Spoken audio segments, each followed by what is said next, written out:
Ayumandala, Bibo, Braga, Jala, the Brazil,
Baba mi aye, Baba mi aye, ayi baba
For the faith is gone. I'm sorry, for the faith is no more.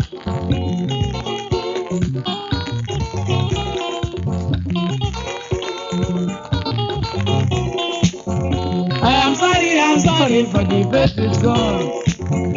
I'm sorry, for the faith is no more.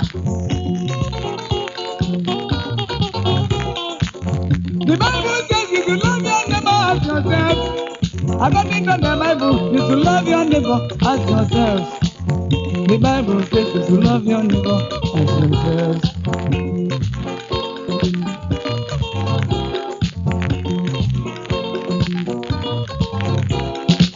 The Bible says you should love your neighbor as yourself. According to the Bible, you should love your neighbor as yourself. The Bible says you should love your neighbor as yourself.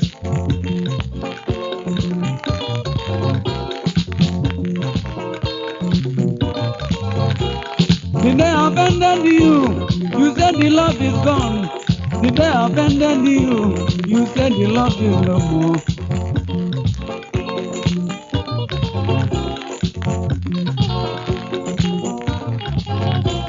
Did they abandon you? You said the love is gone. Did they abandon you? You said the love is no more.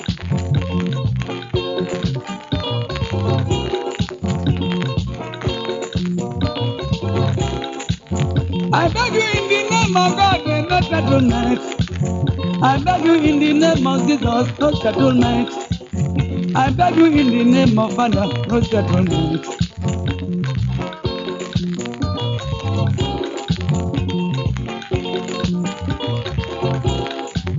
I beg you in the name of God, no settlement.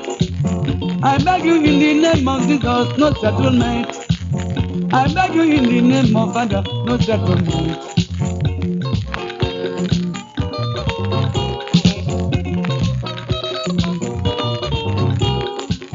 I beg you in the name of Moritala, their settlement comes.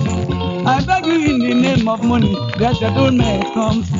I beg you in the name of Naira, their settlement comes.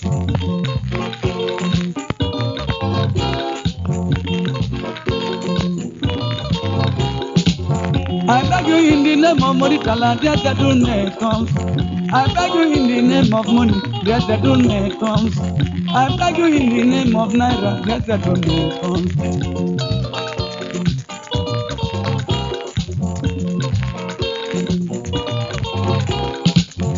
I'm sorry, but the faith is gone.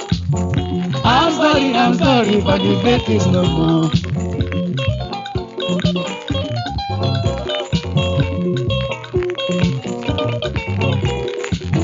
I'm sorry, but the faith is gone. I'm sorry, but the faith is no more.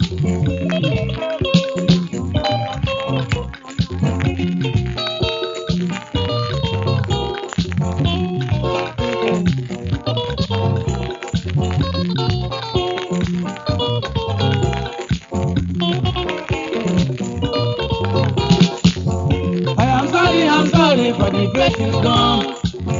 I'm sorry, but the faith is no more. The Bible says you should love your neighbor as yourself. According to the Bible, you should love your neighbor as yourself.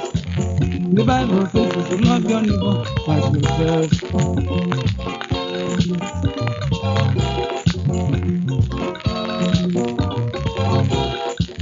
The Bible says you should love your neighbor as yourself.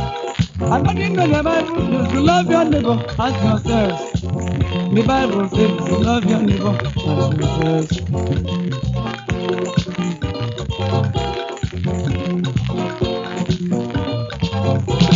Did they offend you?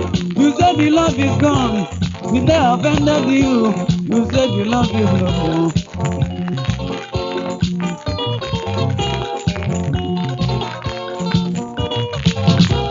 Did they offend you? You said the love is gone. Did they offend you? You said the love is no more.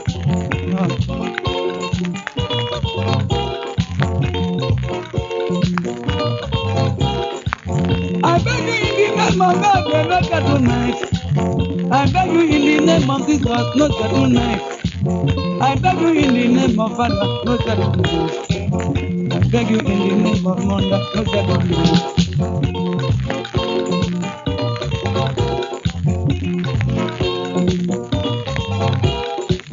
I beg you in the name of God, not tonight. I beg you in the name of Jesus, not tonight. I beg you in the name of Father, no settlement. No. long life.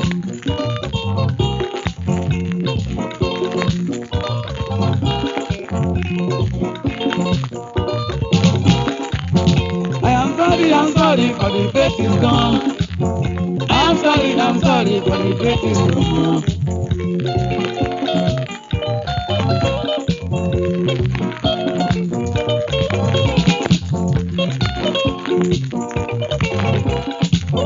I'm sorry for the faith is gone.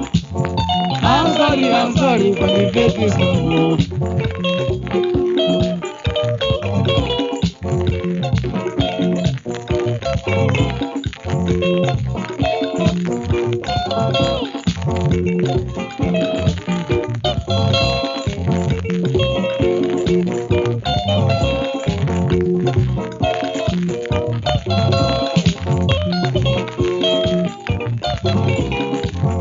I'm sorry for the faith is gone. I'm sorry for the faith is no more. No more.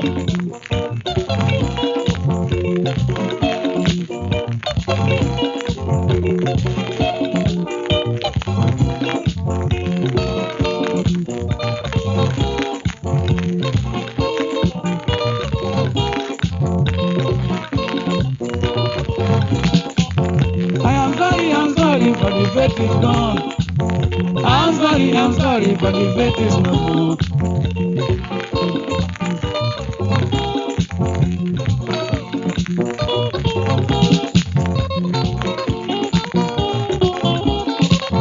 I'm sorry for the faith is gone. I'm sorry for the faith is no more.